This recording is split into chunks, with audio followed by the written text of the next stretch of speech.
ఇండస్ట్రీని ఊపేస్తున్నారు. సంచలన వార్తలు చెప్తున్నారు. మన జూనియర్ ఎన్టీఆర్‌కి సంబంధించిన విషయం తెలిసి ఇండస్ట్రీని సైతం షేక్ చేసేటువంటి వార్త అట. సో, నిజంగానే ఈ విషయం తెలుసుకొని అందరూ ఎంతగానో షాక్ అవుతున్నారు. సో, ఇండస్ట్రీని సైతం దుమ్ము లేపేస్తుందంటూ చెప్తున్నారు. కాబట్టే ఈ విషయాలు కూడా ఎంతగానో సంచలనంగా మారుతోంది.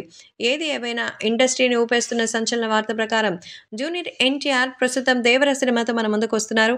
'దేవర' సినిమాలో జూనియర్ ఎన్టీఆర్ 2 పార్ట్‌లుగా మన ముందుకొస్తున్నారు. కొరటాల శివ ఈ సినిమాలో తీర ప్రాంతంలో అంటే సముద్ర తీర ప్రాంతాల్లో నివసించేటువంటి ఓ చేపల వేటగాడిగా సో ఎన్టీఆర్‌ని చూపిస్తున్నారు. కానీ అందరితో కూర్చొని పట్టి పంచాయతీ చేస్తున్నారంటే మరి ఏమై ఉంటుంది అనేది చూడాలి. కాబట్టే సోషల్ మీడియాలో సైతం జూనియర్ ఎన్టీఆర్‌కి సంబంధించిన విషయాలైతే ఎంతో వైరల్ అవుతోంది. అలాగే నందమూరి కుటుంబ సభ్యులందరూ కూడా ఈ విషయం తెలుసుకొని ఎంతగానో షాక్ అవుతున్నారు. కాబట్టే వాళ్ళందరికీ సంబంధించిన విషయం పట్ల కొంచెం జాగ్రత్తలు తీసుకోవడంలో ఏ రకమైన ఇబ్బంది లేదు. అందుకే జూనియర్ ఎన్టీఆర్ అయితే ఇప్పుడు ఇండస్ట్రీని ఏలేయడానికే సిద్ధమైపోయారు. తారక్ ఇప్పుడు చేస్తున్న 'దేవర' ఫస్ట్‌తో పాటు 'దేవర' సెకండ్ పార్ట్ కూడా రాబోతోంది. 'దేవర' ఫస్ట్ పార్ట్ రిలీజ్ అవ్వడానికి డేట్‌ని కూడా అనౌన్స్ చేశారు. అక్టోబర్ 10 దసరా కానుకగా వస్తుందని ప్రకటించేశారు. అయితే ఇప్పుడు జూనియర్ ఎన్టీఆర్‌ని సైతం సంచలనంగా ఒక వార్త చుట్టుముట్టేస్తోంది. అది ఏమిటంటే ఎన్టీఆర్ రాజకీయాల్లోకి వస్తారట. 2024 ఎలక్షన్స్‌కి సంబంధించి కేవలం 2 నెలల టైం ఉంది.